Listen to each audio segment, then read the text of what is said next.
Hi everyone, I'm Jackie from Adam Heart Cross Stitch and welcome to my Flosstube channel.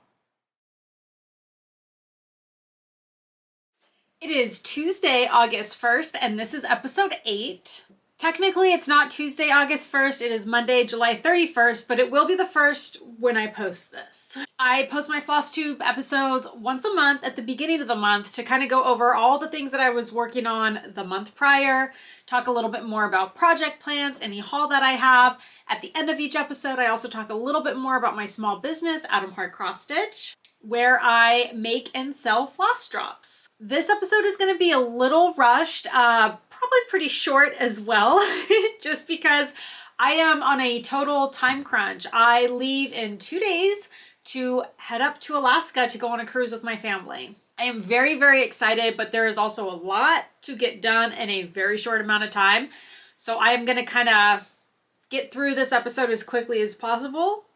I'm sure now that I've jinxed myself and this will be my longest episode to date. So I do have a couple of new starts. They actually were projects that I had talked about on last month's episode.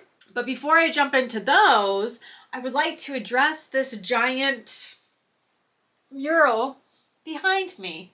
So this is really what has been consuming me for the past 2 weeks. So I've had this vision in my head for quite a while now. You may or may not remember, probably not, but that's okay.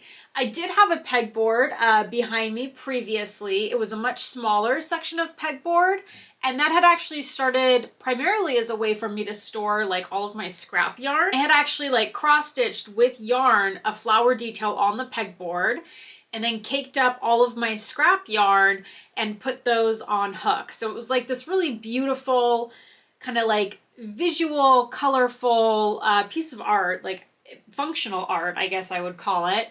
And I love that project so much. I still have it, it's just on the other side of my office. What I was quickly running into is, as my small business has been growing, I like really needed more and more of that pegboard space to like hang stuff on it to be like much more functional. So I had kind of been toiling with the idea of like, I want to cover the whole wall, like wall to wall, floor to ceiling in pegboard so that I have like all of the real estate that I need. And I, definitely wanted to paint it somehow. I wanted to like keep in that cross stitch theme because I really loved that flower detail that I had done on the other one.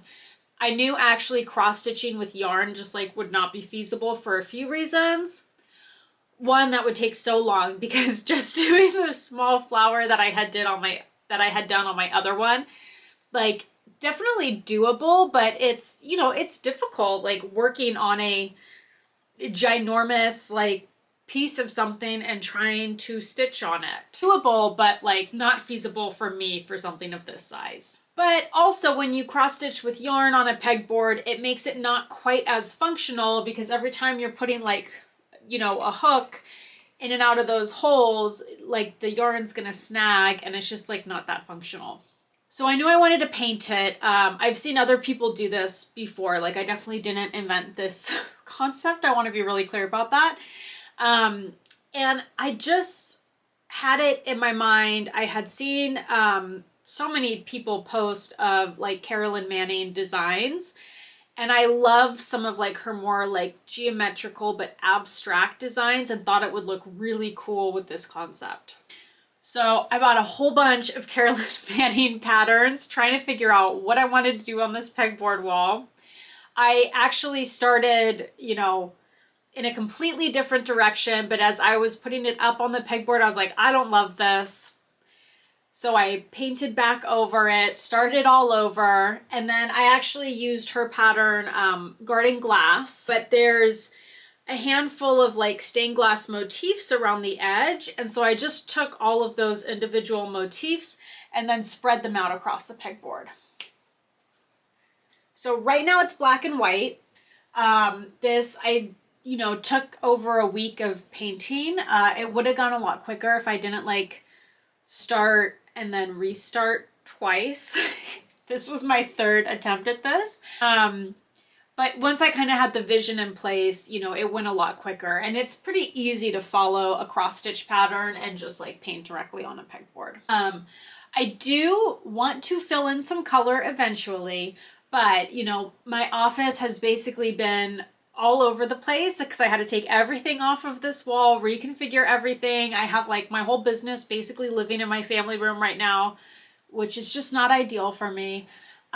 So I really needed my office space back. Like I said, we are leaving for vacation coming up, so I was really happy with the way this looked, just the black and white. So I figured, you know, let me put everything back together.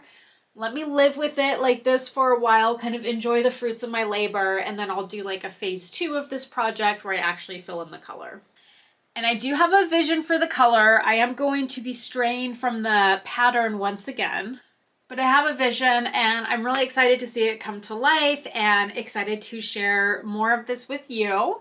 If you are interested to see a little bit more of the trials and tribulations I endured to get this wall to this point, you can check out my TikTok. I think I have like 2 videos up now, kind of where you can see the different stages that this went through and how I finally got here.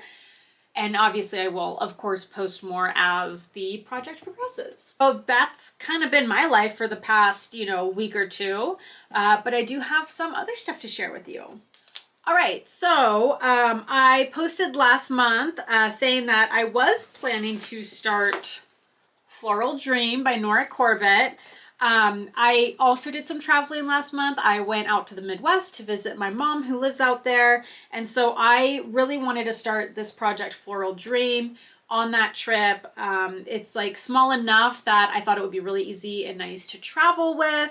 But I was really hung up on a fabric choice for this pattern.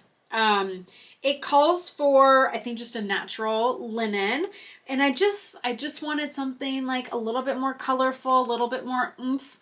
So I got a handful of different fabrics. So this is like part haul, part new start. So first, the original fabric that I purchased to stitch this on was... This is from Fiber on a Whim, and it's a 32 count Belfast linen in Afghan. So a little bit of like color modeling and variation there. There's a little bit of green in it, and I think the little bit of green is what was throwing me off a little bit.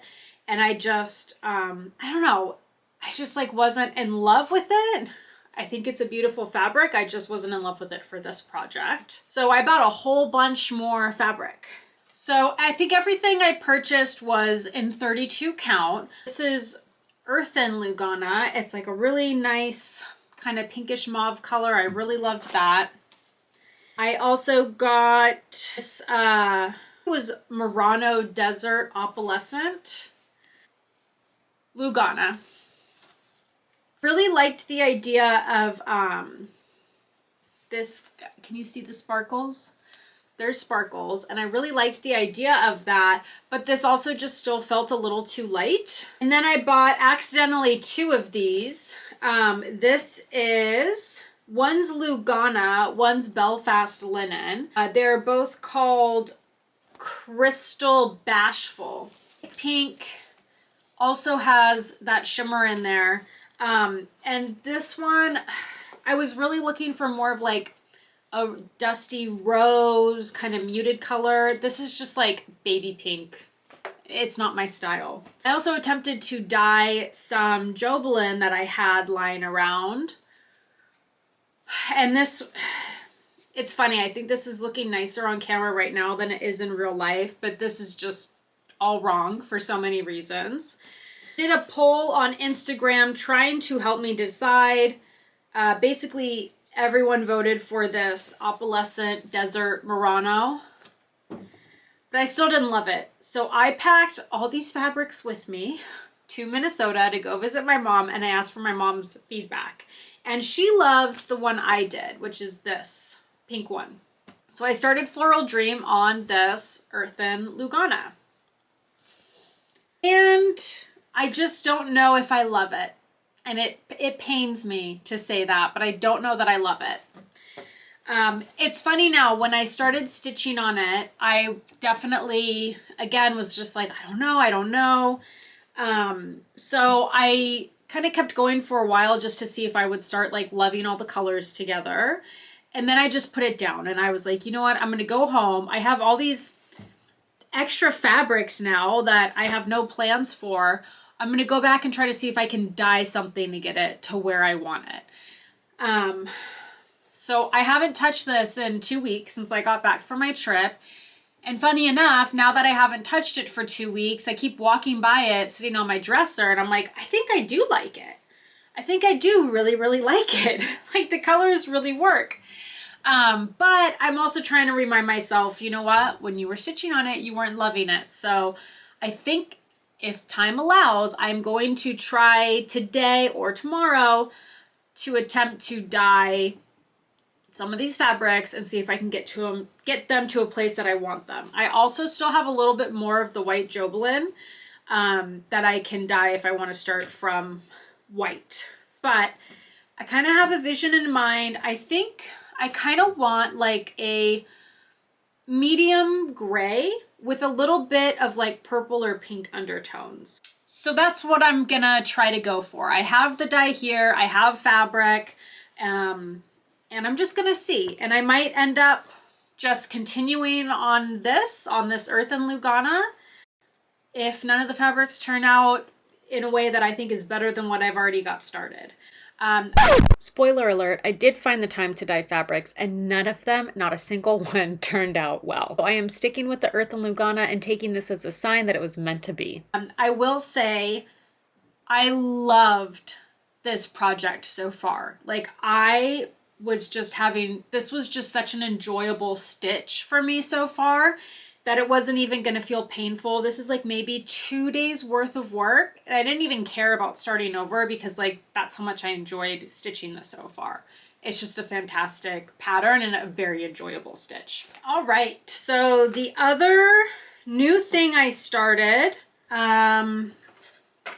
was another one that I said I was going to start and is not cross stitch, it is crochet.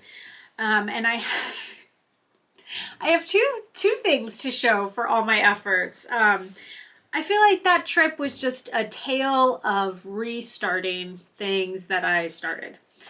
So this is actually also seems to be my MO when it comes to working on these Annie's Kit Club blankets because, well, I'll tell you about that in a minute. All right, so this is the Floral Paradise Afghan kit. Again, this is an Annie's Kit Club. So what you do is you sign up for either a 6-month or 12-month subscription, and then depending on the frequency, either every 2 weeks or every 4 weeks, you get a bag in the mail that includes the pattern and all the yarn that you need to complete, you know, a portion of the blanket.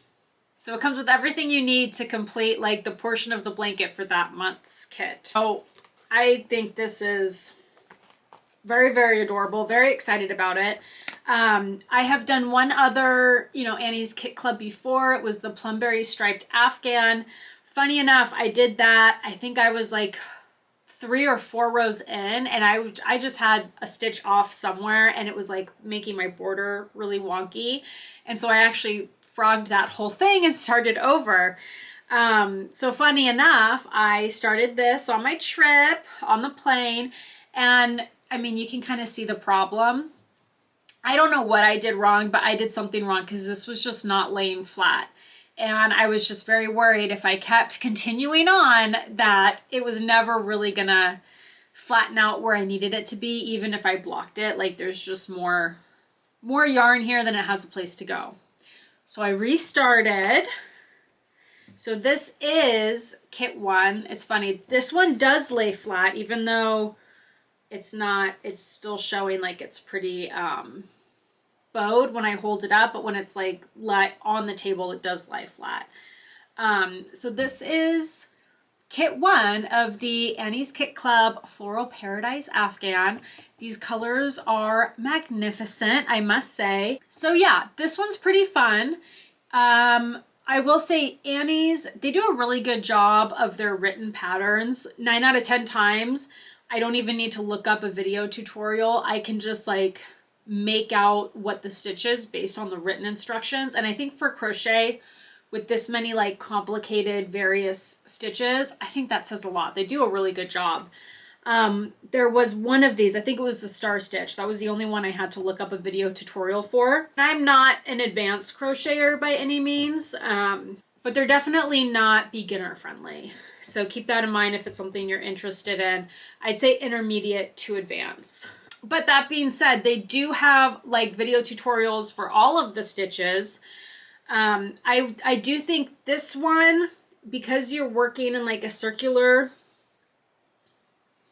shape, definitely a little bit less beginner friendly than some of their striped Afghans where you're like working across in rows. I think it's just easier to keep count and kind of figure out where you are when you're working like straight across in a row or a stripe than it is on the circle. So this has definitely been like an adjustment for me, but it's coming along. On my upcoming trip, I'm still torn if I'm going to bring this with me or not. It really just kind of depends how much space I have in my bag. So I may continue to work on this a little bit more on my trip if I do bring it, but I'm definitely bringing cross stitch with me on the trip to work on. All right, so before showing my whips, I have one more little update from last month's Flosstube episode, which is I mentioned that I had purchased this little neck magnifier thingy. It is light and they're like only 20 bucks on Amazon, so pretty cheap investment. But essentially it just kind of hangs on your neck like this. It's got a light on there, okay? And it just is, you know, little bit of magnification. I had seen some pretty mixed feedback on this, but for traveling, I liked it. You can see, you know, well, that was me moving around a lot. I was going to show how it's not like, you can move a little bit and it doesn't just like fly off, okay? But can you dance? No, you can't dance. It's going to fly down. But a little bit of movement is okay. So is this the most like comfortable, convenient thing? No. If you're someone like me who is maybe just really used to working with like a magnifying lamp at home when you're stitching and hates not having it when you're traveling, I do think this was very nice. The light is nothing extraordinary, but I don't know. I use this on the airplane and then also just like kind of sitting at my mom's house when I was downstairs stitching, and I like it. Again, this for me would not be an everyday thing. It is like too cumbersome for everyday thing. And I really like having a floor lamp that's a magnifier lamp. I love, love, love mine. And yes, not trying to like boost my affiliate links, but I do have the lamp that I have and love linked on my Amazon storefront. It is pricey because it's a floor lamp, but I love mine. Chef's kiss, wonderful. So this for travel is nice.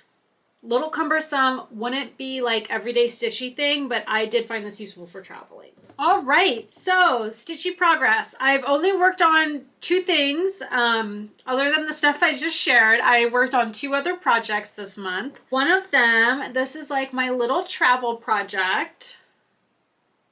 So this pattern is from SodaStitchDesigns on Etsy. It is a Blackwork pattern, so just a single color. Instead of using black, I used white, and I, you know, have it on this really, really colorful Aida that I ice dyed at home ages ago. I can't figure out if this is 16 or 18 count. They look very similar to me, but it's one of those 2, to be honest. I just don't really remember.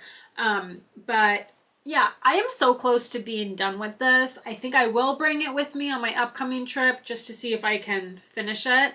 This is a really nice project to travel with because it only uses a single floss color. So it's a very nice travel project. That being said, because I only work on this when I travel and like I haven't gone many places in the past few years, I work on this very sporadically, but I did get a little bit more done and it is like almost finished. And last but not least, I've made some wonderful progress on my Topaz cross stitch. This pattern's from Scarlet Quince. See that lovely lady staring back at you? Yeah. Getting to her face was so freaking exciting. This gave me such a like boost to continue working on this project. That being said, I picked this up right at the beginning of the month. And I only had maybe like a week to work on it before heading out to Minnesota. So I was like very sad to put this away, but it is just, I cannot travel with this project. It uses all blended threads, and I have, well, what I have is everything tangled up because my Flosstube episodes are always a hot mess. But it has all blended threads. So I made individual floss drops on my Cricut and have 3 giant rings of floss. So I cannot travel with her. That's too much for me. And kudos if you're someone that works on like big full coverage projects and you travel with those. I am forever impressed. It's just not feasible for me. If I can find my tablet, I will let you know how far along I am. It was downstairs. I brought it downstairs, just not in the place I needed it. I am stitching this 2/2 on 32 count Joblin, and we are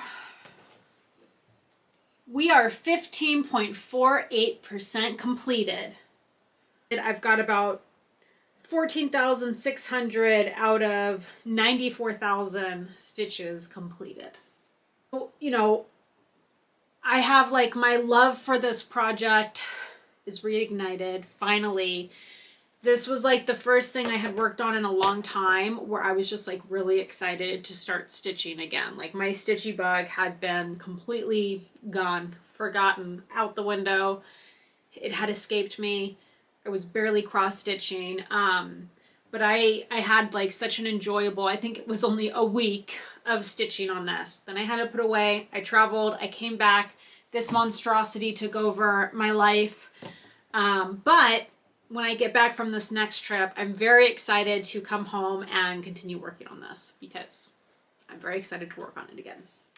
All right, so that wraps up everything I've worked on this past month. The only haul I had were all the fabrics that I bought for that one single project.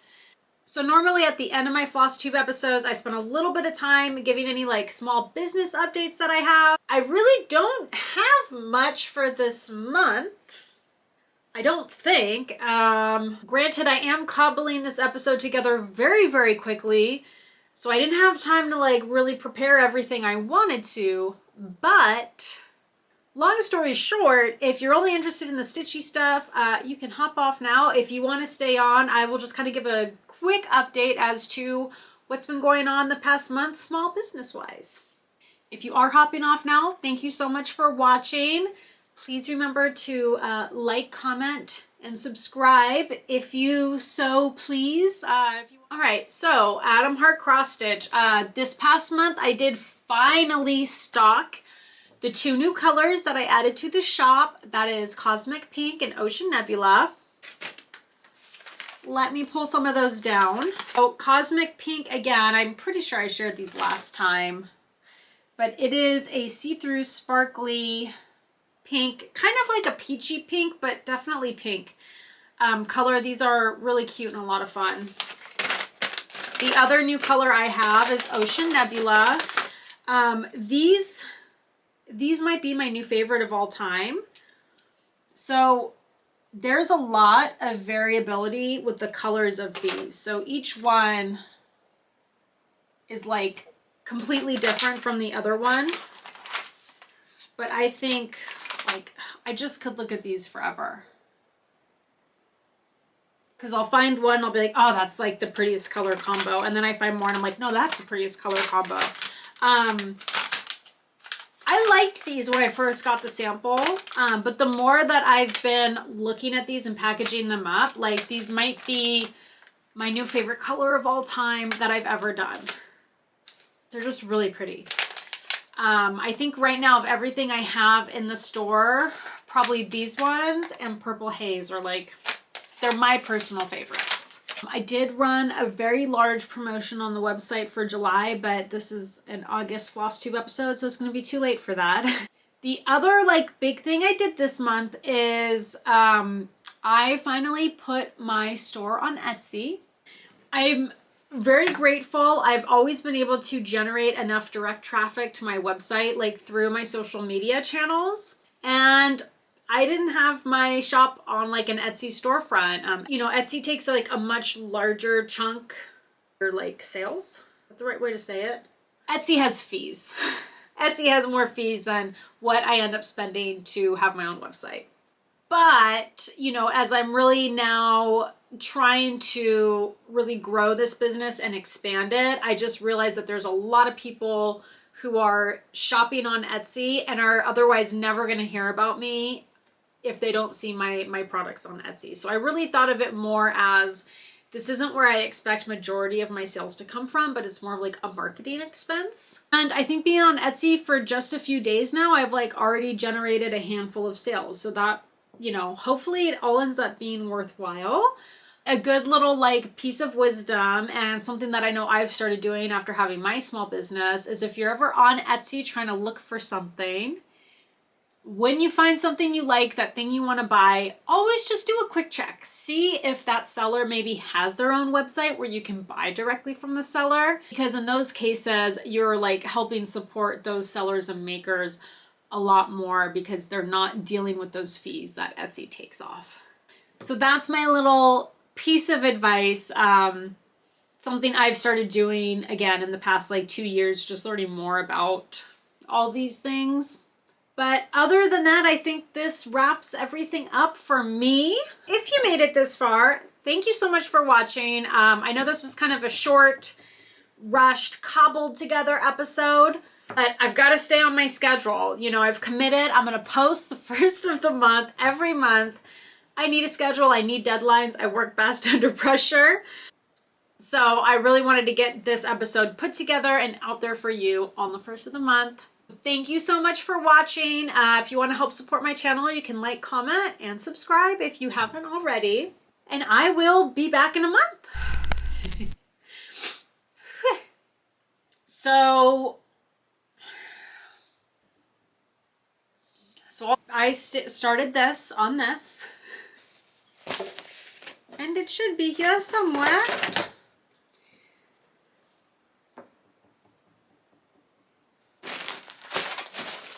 No, but seriously?